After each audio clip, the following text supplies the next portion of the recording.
Welcome to Renegade Thinkers Unite, featuring the sharpest minds in marketing, inspirational case histories, and weekly insights you can apply to your business. Find out why top CMOs rank this podcast among their favorites. Now, here's your host, Chief Marketing Renegade, Drew Nizer. Hello, Renegade Thinkers.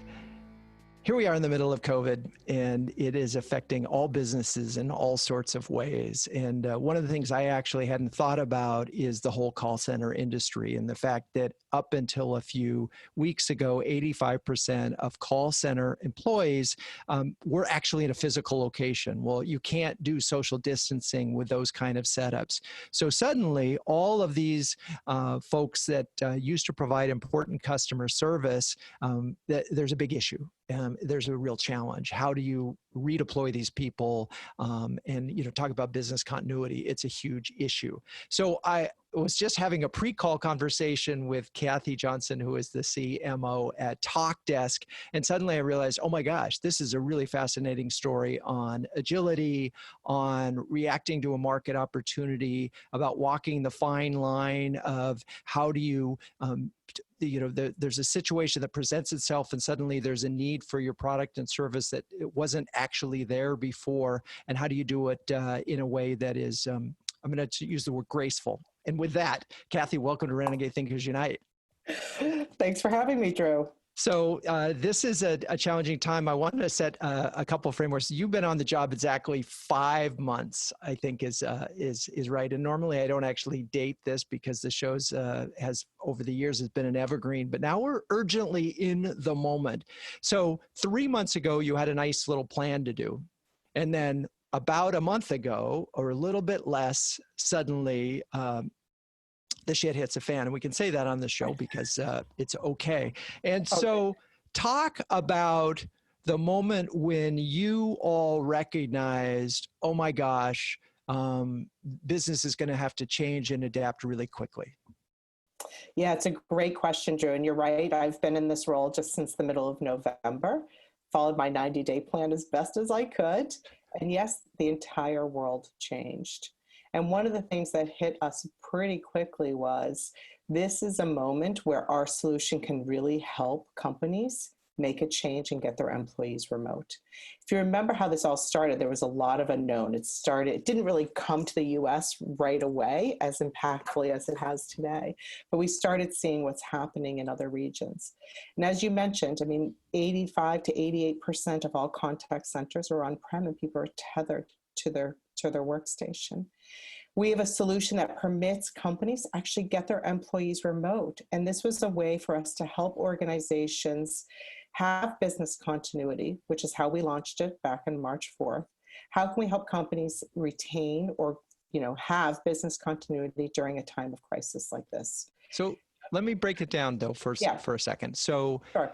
You launched a campaign March 4th, yep. And business continuity at that moment was still a relatively unused term. And a week later, it became one of the most searchable terms in That's correct. Right? You saw that data. So sometime before March 4th, and I think you said you launched this, went from idea to campaign in 36 hours? That's correct, Drew. Okay, so how do you have the agility to be able to respond in such a fast moment, and also recognizing that it's not just, you can't just from a marketer go ahead and launch a new campaign. You got to get operations lined up and sales and all sorts of things. So how do you do that so quickly? That's a great question. Perhaps it helps that we work for a company that's super agile, right? And our solution itself is highly flexible. So I just pulled a whole group of folks together. We rallied, what did we need to do? Pulled in, sales ops, implementation, customer success, product, marketing, and put a package together that we knew, A, could help people in this time of need, and B, that we could deliver successfully. So let's talk about that, this balance between opportunity for you, opportunity for your customers, and as you said, not being a vulture. Yes. Yes. Talk about that. That must have been in your mind. How do you think you've walked that balance? Well, I'd love to ask other people how they feel we walked that balance, but it was really important to me that we not come across, and I did use that term vultures. I've used that consistently inside the company. My whole team would tell you what I say that. This is a moment, a true leadership moment, I think, for both leaders and companies, and then leadership for companies themselves who have solutions that can help in this time of need. I wanted to make sure that we considered which are the ways that we can help people, and not just what are the things we can do to go make money, right? So we talked about current people who are tethered to contact, we call them contact centers now instead of call centers, but who are tethered within a contact center. What could we do to help them get their employees out, to get them to be safe? Because all these people are sitting maybe 3 feet apart if they're lucky. We also talked about, for our own customers, what are the things that they might need to get their employees safe? Because we all know as marketers that a company's brand is their most important thing. And if you are standing in a queue for hours for a contact center, you're not getting the responses you need on messages, chatbots, etc., you are going to have a very poor reception of that brand. So we wanted to help companies have business continuity and retain their brand.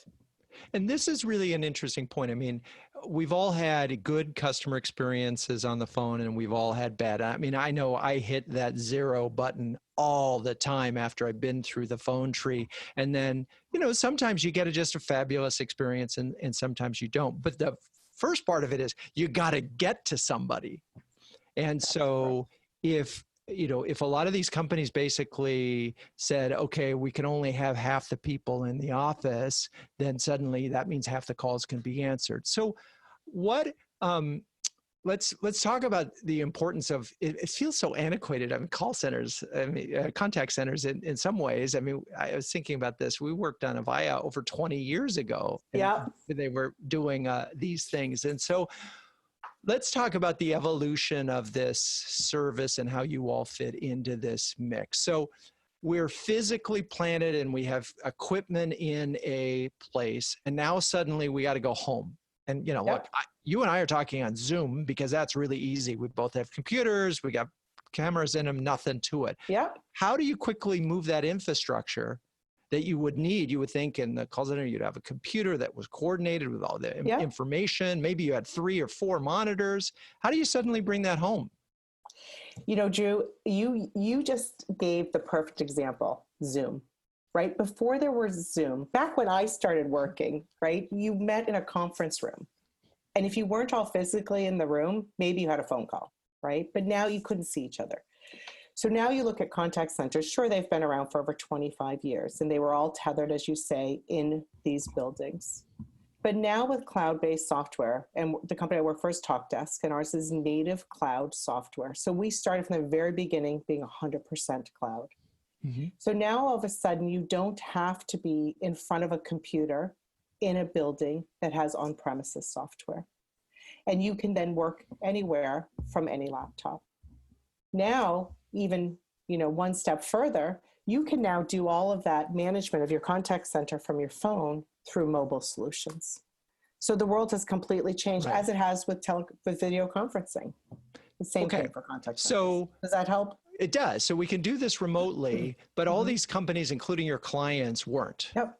So talk about what you all did. It seems like you came up with new products essentially on the fly and launched them on the fly in order to address this challenge that your customers were facing and all these other businesses were facing. So talk about that a little bit. Yeah, sure. So we looked at what capabilities do we have within our own solutions, and how can we package and bring these out to market to help companies. So the first package we came out with on March 4th, which, as you say, was a week before it started business continuity started trending on Google Trends, was Talkdesk Boost for business continuity. And this really helped organizations who, don't want to move off their on-prem solution, right? Because they're comfortable with it, perhaps. Maybe it's too scary to make a big change when lots of other things are unknown. And we're able to, within 2 weeks, actually get their employees remote while they're still using their on-prem solution. Mm-hmm. That's what we came out with first right away. Okay. After that, we then thought, okay, what do our customers need? We were hearing from some of our customers who already had our cloud-based solution, which means technically their employees could be remote, but they would all need to get laptops. So all of a sudden, companies had an amazing hardware acquisition that they had to make, which obviously has cost associated to it. Right. So then we launched Talkdesk mobile agent for our customer base. And we could help them get their employees home, working on their phone without buying additional infrastructure or hardware within 24 hours. So we're constantly, following the news, listening to what we're hearing from customers and prospects. What are their pain points in this day and age? Because, Drew, there's no playbook for this. None of us have lived through anything like this before, especially in the world of technology and the internet, right? So we've been just following, what's happening out there and thinking about what else can we do to help the community at large. What else can we do to help our current customers and to help those who aren't our customers today? And as I mentioned in our pre-call, there are a couple other offers we're coming out with very shortly as well that really are out there to help those industries that are very hard hit by this situation. So from a marketing standpoint, what did you think was important? And what was your I hear the product, but what was the story? What were you telling and how did you get that message out there so quickly? Sure. So great question. I mean, the big story was really around business continuity. The contact center space is an important touch point along every phase of a customer journey. If you think of a customer journey as 4 phases, from awareness to purchase to service to expansion, the contact center actually sits in the middle of all 4 of those. So if your contact center isn't operational, meaning it's not safe for your employees to come into the work and you aren't able to work remote, or you don't have enough people, like right now, contact centers are trying to hire people. If you don't have enough people, then you're not able to provide the experience that your customers expect. And you've damaged your business short-term and your brand long-term. So we really wanted to think about how do we help companies in all 4 of those phases. So as an organization, what I did is I pulled everyone together to figure out what are we packaging, how do we package it, and how do we get it out there? And we did all of the marketing tactics that any marketer would do, from digital to internal engagement. Except for events and direct sales. Except for events. I mean, Drew, that's true. The other thing that was happening in the world is, marketing had to think differently. And I spent time thinking about where am I hurting, right? Where do I not have enough resources today? And where do I have people who, their world has really shifted, events, field marketing, things like that. And I spent time working through each individual on the team and figuring out what other strengths they have and redeploying them in ways. And a lot of them went right into this whole business continuity program we're running. So we have a major business continuity program, and then we have individual owners now for each stream within that. And that's how we really rallied and got everything out in market so quickly. Because you just went, okay, those people they don't have anything to do, rather than just say, hey, go take a couple weeks off, because that's no fun right now. Taking a couple of weeks off right now, no fun. So, okay. So you quickly redeployed those. That helped get this program out the door. One of the things, as you were talking, it's one thing to get the hardware in place to redeploy your call center. It's another thing, if you're trying to hire and train, now you suddenly, it's like you needed the opportunity for remote training is got to be a big part of it too. It's not just how do they use your service, but how do they do the job of customer service and I think that's probably one of the reasons why people like remote is that they have training facilities, they can supervise, they can put an experienced person and a not one, there's all sorts of things that happen when we're in the same space. I imagine. Right. I'm just right. So Yeah. So you're creating new problems. I mean, and are you solving those too? You have definitely hit the nail on the head there, Drew. There are a couple things we also had to consider. One is the enablement, onboarding and enablement. And actually our solution is highly flexible and scalable and so easy to use that people are trained within an hour. We also have Talkdesk Academy, and we're about to push out additional training streams around how to be an agent, how to be a supervisor. How do we help organizations fill this huge need they have for hiring right now? Mm-hmm. I think about, in my own world, the people who've been impacted, my dog walkers. Yeah. My children are nannies after school. They lost their jobs. Like, how do you take all of these people in service industries that no longer are being paid, and how do you educate and redeploy them in a way that you find new opportunities for them? Sure. So we're doing a lot right now as well on our Talkdesk Academy. How do we train new agents? How do we train new supervisors? And how do we make those available for companies to hire? So it's really a holistic look at the whole business. Right. I mean, it's how do we help companies get their employees safe by being remote? How do we help companies find new talent that's trained and ready to run? And how do we make sure that every marketer and like my team is doing the right work that helps this all happen? So it's sort of an umbrella across those. The other thing is our solution does have a lot of built-in training as well. So there's a lot of predictive prompting and everything like that to help agents be responsive with the right message to the right client. And there's a lot of talk out there that so many things have urgently changed, like the fact that you and I are doing this both from our homes, and that the prognosis probably for the real estate business isn't very good. If you can get a whole workforce to work from home and people actually like it, that might be a transition. I'm imagining that in your business, there could be this, oh, wow, we could, do you expect that there will be a dramatic change in terms of call center or contact center enablement and on a remote basis? You think they'll sort of slow down? And if it was 85%, when we're done and we go back to normal, whatever that is, whenever that is, does it go back to 85%? I think it's such an interesting question. It's something I'm really thinking about a lot in terms of when we entered this phase, most companies did not have pandemic crisis plans, right? They just didn't. Nope. So let me share a story of one of our customers called Millennial Solutions. Millennial Solutions is located in Puerto Rico. When Maria, the hurricane, hit, they needed to immediately get their people off the island and have them still work. And that's when they moved to Talkdesk, right? The CEO of Millennial Solutions will say today, that was his pandemic crisis. Right. And today he's so grateful that he had already moved everybody because he didn't have to go through that rush right now because they're already remote situated. So I don't know what the percentage would be, but I highly believe that a high majority of people who have gone remote will stay remote. Interesting. And then we'll be working on, how do we improve all of the other pieces around that for companies so that it's highly efficient, effective, and helps them move forward. So as you think about the last 4 weeks and the dramatic change that your organization has gone through, and first of all, I should verify, so has this program worked? Have you gotten new clients? Yes. Okay. But you're not at the point yet where you have to slow down because I've had a show where from an operational standpoint, marketing can be too effective. But so far, so good.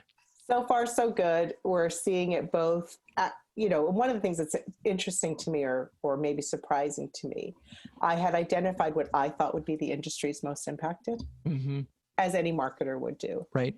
But in actuality, it's almost across all industries, which I didn't expect. I'd expected, healthcare with telehealth. We have a company called Doctolib who quickly moved over because they had to be able to get all of their folks remote to help with telehealth, right?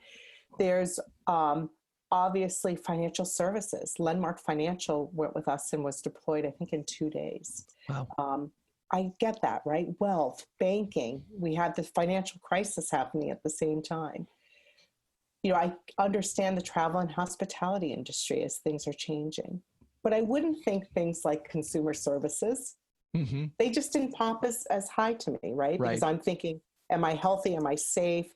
Am I still financially secure? how do I rebook my Disney trip? Right. But it's actually across all industries, which does actually surprise me. Interesting. Uh, so what would you say the biggest lessons learned? I mean, this is sometimes crises create unique opportunities, but they're not necessarily, at some point you go back to, we might have events again, right? We might have face-to-face events. But anyway, what would you say, as you make notes and think about, and I know we're still early in, but what you've learned that you think other CMOs might benefit from learning as a result of the last 4 weeks? One of the things I've learned is that this can change every day. For example, we have a large office in Salt Lake City. I was already dealing with the pandemic crisis, and then they had an earthquake, and then they had 30 aftershocks. Mm-hmm. And so you have employees that are not only at home panicked, scared about what's happening in the world, but then they have this additional factor. Right. It made me really realize that you have to take every day and be super careful. Like we've launched that we're moving our in-person event to a virtual event. We were going to do some pre-recording and make it look super pretty and have the time to do that. And I was like, we can't do that. The world changes every day right now. I can't pre-record things a week before because the world could be different in 2 days. Yeah.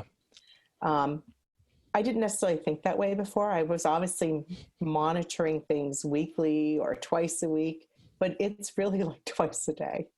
What's happening in our business in the morning, what's happening in our business in the evening, and us making determination on what we need to change. I think to me, that's my biggest lesson, not having ever been through anything like this before.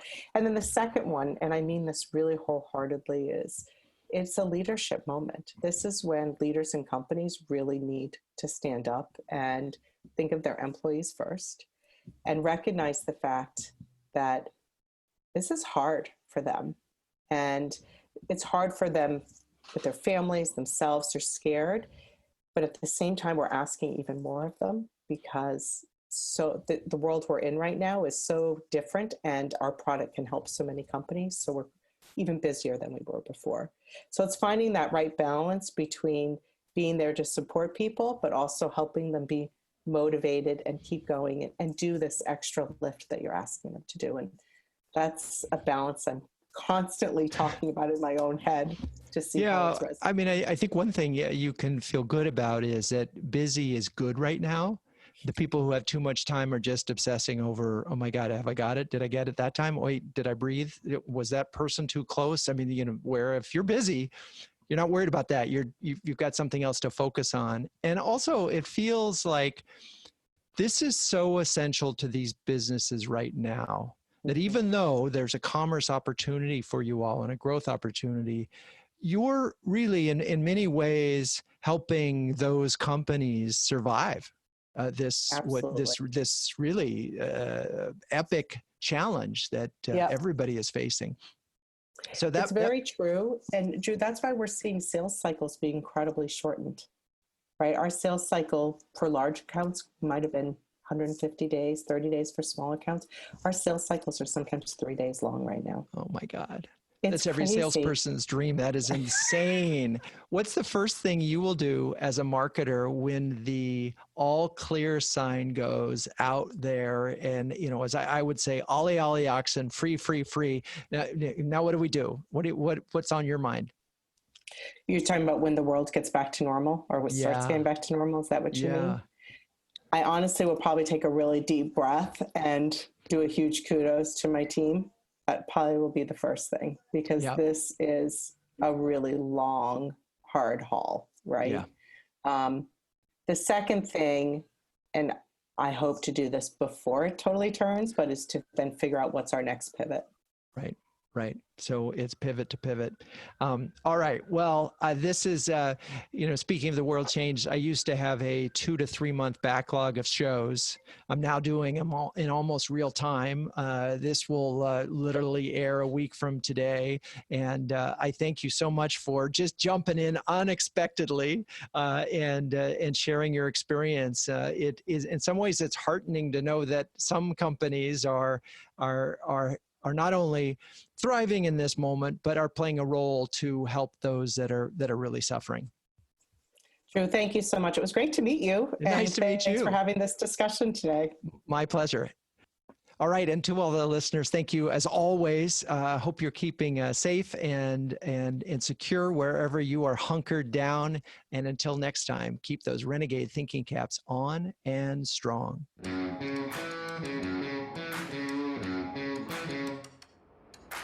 This has been Renegade Thinkers Unite, but it doesn't end there. Just go to renegadethinkersunite.com for more and subscribe to the show. That way, you'll never miss an episode. We'll talk with you next time on Renegade Thinkers Unite.